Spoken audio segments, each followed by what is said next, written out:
What's going on, everyone? It's Horse Biscuit TV. Now, I'm not really spearheading this. This is a platform instigated by Maham State, but she just wanted me to introduce it. Although I'm not the pinnacle of what this is, she is. So I'm just introducing it for her to now take the lead. Right. So what we are doing a podcast, but a nice chill one, as you can see, relaxed. Relax. We're gonna discuss certain topics. If there's anything you want us to discuss, then you can put it in the comment section. But got a very interesting one, which I think is very relatable for us. So, Mr. Madman State. No, it's both of us. It's both of us, not just me. No, it's gonna be just both of us. Yeah. What is your take on multiracial dating, couples, dating, relationships? Yeah. Me first. Yeah. And then we'll kind of go through our experiences as well, because I think it's important for people to know the experience that we've had. What's my take? I don't have a problem with interracial dating. I think if it works, it works. Excuse me. If it works, it works. If you try to make it work, then keep trying if that's what you want. In my experience, it depends on because there's so many different cultures and races of humans. Like, the variations of what you can get. I've had some experiences which didn't work and some which whatever, but I don't think it's in practice. I think when you're, for lack of a better term, naive, you do stuff from a place of idealism or from an idealistic place. But I think in practice, sometimes culturally things can clash, and I think you only realize that until you put it into practice. I think it's what we were saying yesterday. I think two people need to want to know about each other's cultures, and if it's only one person, it's always just going to be one-sided, and it's going to cause a clash. Yeah. Because I find it really interesting finding out more about your culture. And I think you found out more about mine as we've gone along. The reason I say it depends if people want to make it work, because it also depends on the personality traits. For example, like, we make this work. And why? Because we're open-minded. I had in my last relationship, and it was an experience where the other person wasn't really that open-minded. I mean, they tried, but you could tell it wasn't fully 100% there. And because of that, as a result, it didn't work. So it depends on the personality type as well. It's easy to slap her like, oh, it didn't work because of the cultural stuff. The cultural stuff, when you come across it and it presents a challenge, it depends on how you navigate it. If you have that open-mindedness and that kind of just broader spectrum of looking at things to kind of navigate it, then I think it can work. But if you kind of pertain to characteristics or things like that, that make you sit in a identity of who you think you are, then it's less likely to work. I hear that. I think, I don't know, I've always found it interesting. Like, it was new to me, so this is very new to me. Multiracial dating. Right. This is my first experience. And I can say it's actually been really refreshing. Obviously, everyone's got a personal preference, but for me, being open-minded has resulted in something really, really good. So I would say it's keeping open-minded. But also, I've learned so much more about Spanish stuff, Nigerian stuff, from Nigeria incoming. Oh, by the way, just in case, a lot of people think I'm Caribbean for whatever. I'm not. I'm half Spanish, half Nigerian. Yeah. So we're going to Nigeria. So we will post that, because actually we'll just do a bit of you can come with us and see the kind of stuff that we're going to start talking about now, which is the experience that we've had. So I'll start with how it kind of started, I would say. So when we first got together, we noticed it a lot because it was both like very new to me and him. He's never really dated an Asian girl, and I've never dated a mixed race guy. So it was all very new.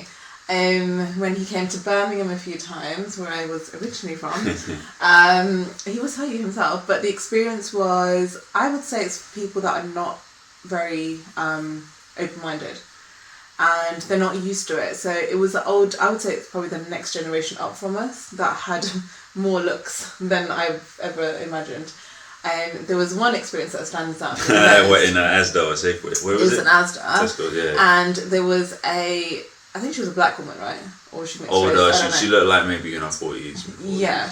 And honestly, if looks could kill, I would have been dead within 30 seconds. Like, she looked at us up and down and continually like stared at us. Now, I'm all for, like, you know, when you see something you're like, oh, okay, like, you look. I look, I'm multi, like... Curiosity. Yeah, Curiosity. I always look as well, and it's fine to look. But you the make looks, people- like the evil eye Yeah. looks, was a bit. When you mad. make them uncomfortable, and they've made us uncomfortable, that's when I draw the line, and I think that's not fair. Each to their own, right? Like, why is anyone judging anyone? Just whatever.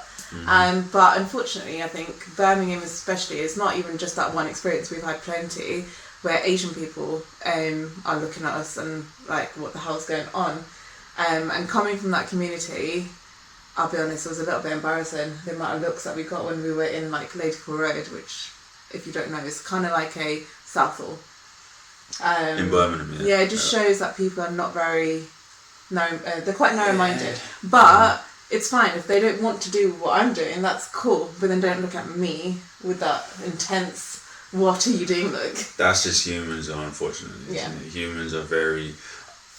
I think, like you said earlier, it is initially the curiosity aspect, but then past that, if you continue to look and then you start to, maybe inadvertently, but you start to judge, and other people can sense that. Like with the way you look at them or your body language or whatever. Once you come across those individuals, that's when it becomes more of a thing. Like for me, I may be the same race as someone, but if they start to show those aspects, in my head I go, I don't know you.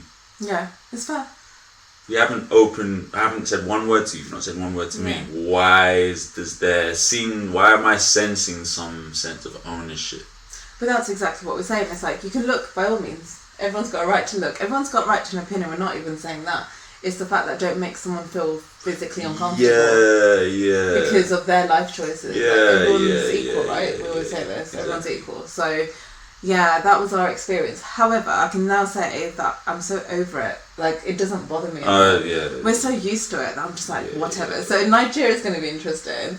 We'll see how that pans out, but it might not even be anything. I have something to ask. Do you think maybe it's not that it bothered you, right, what you're talking about? Or has it bothered you in some I think in the beginning I was a bit like, but I've always been that person that I don't care what people think. I don't live for people. So the reason I ask is because in my family setup, I have my mum, I have my stepdad, so that's two white people. I go to like parents' evening the next day in the playground, he's adopted. Yeah, he's adopted, all this. And it's like, when you're mixed race, you naturally are exposed to more variations of life taking shape. Like my little brother's fully white. Yeah. So there's just so many variations that you just experience from the jump, the get-go. Whereas I think for you, would you say until you dated, like me, for example, that's when it first really was the thing, because obviously my parents are both Asian. Funniest thing is I'm adopted, well not you, but they're both Asian, so obviously naturally I've never had to feel that way. But I think I've noticed it more. But now I'm so over it that it's just something new. Yeah. But whatever. Yeah, sure. But it's not that it doesn't bother me. I'm used to it because of past history stuff, but I'm just kind of like, I see someone looking, and if it's just a curious look and you can sense that there's no malice behind it, that's cool. But if it's like beyond that with those looks, that's when it's like, come on, why are we doing this, man? But it doesn't affect me like it, because I'm used to it. No, I think it's also like when it's people you know and you've heard things as well. Yeah. So unfortunately, I've got a very narrow-minded set of humans that I used to know. And apparently it was a talking point at some point. But, if that makes them sleep better at night, cool, guys. Whatever, don't care. But at the end of the day, I think everyone should just let everyone do what they want to do, and whatever for anyone will happen. And this was obviously our journey, and we're happy. It wasn't engineered. It wasn't premeditated. It just happened. Yeah, it's just whatever happens, right? You can't know who you're gonna fall for, and it is what it is. And if it works, great. That's what's happened. Go with it. If it works, it works. But also, I think a pro is I've got to taste like loads of different food. Right, yeah, exactly, man. Like beans. Yeah. Beans. So, for example, Heinz beans, I can never go back to how they are normally. Like, I'm sorry, man. Like, greasy spoon fry-ups will never be the same again. They have to have the spices and was it mustard seeds and everything? I basically gave them Thurka beans. Basically, an Asian's approach to baked beans. I can never go back to how it was. It's just no. But I would say, personally, just wrapping it up, is that there's so many pros because you get to learn so many new things. I was teaching in random words, and you teach me things. And I think we've both been really open to it, so I think that's why it works. I think that would be the takeaway. But if anyone is going through what we went through, all I would say was just learn to block out the noise. It's just not important. You don't live for people. You just have to focus on your journey, man. People are gonna talk anyway, so just let them talk. It's just noise. Yeah, basically, I just mute them. Press mute. That's what we do, not just in this department, but many others. So yeah, you know. Cool. Right. So that was one topic. We will do many more. If you have any suggestions, put them in the comments, and you might see a bit of our sofa chats a bit more. Yeah, man. I like this. Get to Yeah. I have a question. I have a last question. What is this called? The platform. Maham's. I don't know. We're gonna have to just see. You know what? I'll even take suggestions at this point. In the comments, but guys, please, it's her thing. But I don't know, sofa chit chat, like something. I don't know. We'll see. But it's gonna be a sofa chit chat. Okay. Keep it comfortable. Yeah, man. Our favourite place. Keep it locked, man. Definitely. Cool. Right. We'll see you next time, guys. Bye.